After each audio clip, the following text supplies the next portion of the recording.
જય માતાજી મિત્રો, હમણાં મેં થોડી સમય પહેલા એક વિડીયો બનાવ્યો હતો ભાવેશ ને ભાર્ગવનું મકાન અને ફાર્મ હાઉસ તૂટી રહ્યું છે. તો મિત્રો સાચી વાત છે અને મેં એવું કીધું હતું કે સરકારશ્રીનો આભાર માનવો જોઈએ કારણ કે હજી સુધી એના માટે ઘણું બધું બાકી છે કરવાનું.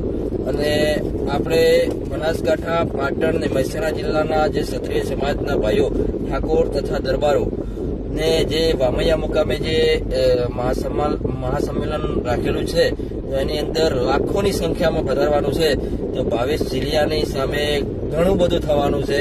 એટલે દરબાર સમાજને મારી વિનંતી છે કે થોડી શાંતિ રાખો. હજુ ઘણું જોવાનું બાકી રહ્યું છે તમારા માટે. અને આપણને તકલીફ થઈ છે, ખબર છે, બધાને ખબર છે, પણ એનાથી વધારે તકલીફ એને થવાની છે. બરોબર. જય માતાજી, જય નગર.